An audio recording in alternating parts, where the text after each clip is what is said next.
they still protest, don't they? They still do. And sometimes, even though they're violently dispersed, sometimes they lose their lives, but they still do it. And sometimes it turns violent. So I'm just thinking now, your question, I'm trying to answer your question, but like I said, it's a really tough one. Would anybody ever achieve anything without being a bit of a Mm. disruptive element, or throwing in a bit of a disruption into the mix? Would there ever be anything achieved without that? And I think the answer is no. Mm. I think the system encourages it. You're ignored until something happens. I mean, we're in no way on this show condoning, a violent protest or whatever. We don't support it, but we just talking about it, aren't we? In a really unbiased way, with due respect to both parties. But I don't think you get an audience if you're very, very very, very peaceful and very, very relaxed, Mm. and trying to go about things the right way. So in answer to your question, I think there has to be a little bit of a disruptive element to achieve something. Not right. I'm not saying it's right, but I think, and that's my opinion. Mm. Yeah, I mean, I think I agree entirely. I suppose to a degree it depends what the subject matter is, what someone's trying to fight for. But Yeah. yeah, you do get the feeling in life that if you don't cause disruption, if you don't make people sit up and think, then nothing will ever change. I mean, I guess to get significant change in any part of life, in national life, is like turning around an oil tanker. It can take a long, long time, as it did with the suffragettes. It took one of them, at least one of them, dying, and obviously lots of disruption elsewhere. And you get the feeling that it was the suffragettes rather than the peaceful side of it, the suffragists, who probably achieved eventually what they did achieve. But even then, it took over 30 years to achieve that.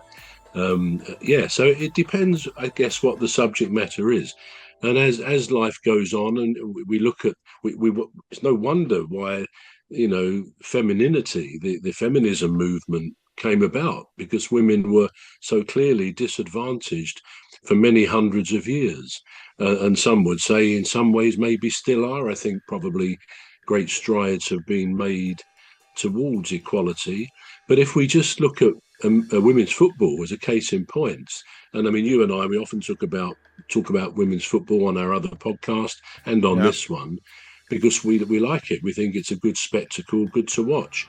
But what is interesting about it is the way they were banned from playing by the FA for 50 years. Now, it's again after the First World War, where they'd done great things in the men's absence. They also played sport. And what I think not many people really know, and I didn't until I saw this, was that women's football after the First World War was bigger and more popular than men's football. Find that hard to believe or not, but it was.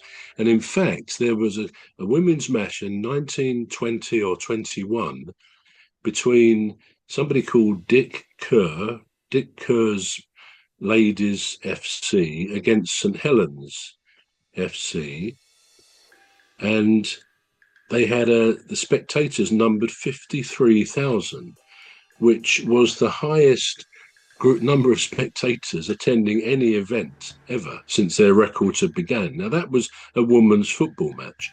Well, the FA then and now, they don't get a good press now.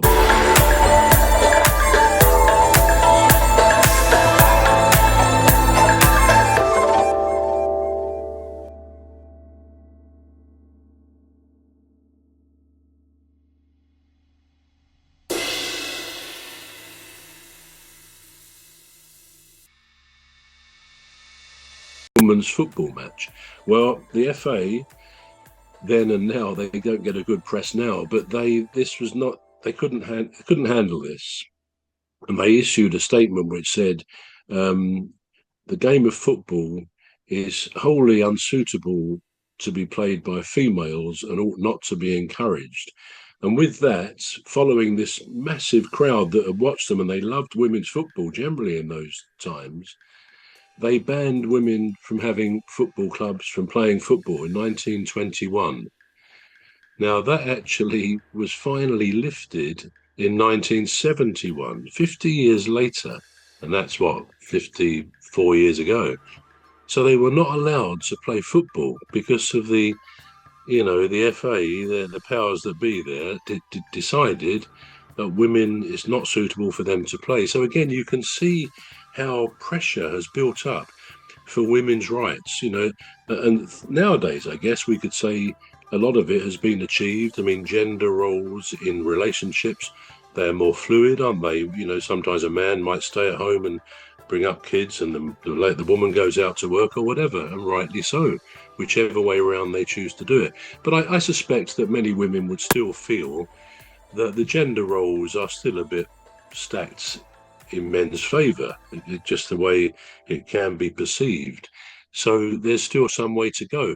But with regard to the football, more recently, Chelsea women's team, they won a few weeks ago the Women's FA Cup. Do you know how much their prize from the FA was? No. £25,000. Now, a few weeks ago, again, as you well know, 25,000 was the prize, the award they got for winning the Women's FA Cup, right? From the authorities. Well, just remind me, cuz, which was the men's team that won the FA Cup recently? Oh yes, it was my team, wasn't it? It was Crystal Palace. Well, do you know how much they got? A men's team to win the FA Cup? 1.8 million. 1.8 million pounds. So the 25,000 is not much more than 1% of what the men got. Now, the crowd it was a big crowd there, about 48,000 at Wembley to watch Chelsea. Obviously, the men's were about 85,000. That's kind of a full house. Yeah. So Chelsea got 25,000. Now there's another men's competition called the FA Vase, you've probably heard of, and that's a much lesser competition than the FA Cup, but still played, I believe, at Wembley. And the winners this year were Warrington Rylands up in Warrington there. And their prize money, bearing in mind Chelsea ladies got 25,000. Yeah. The Warrington team, with a crowd of 6,000, got just under £48,000.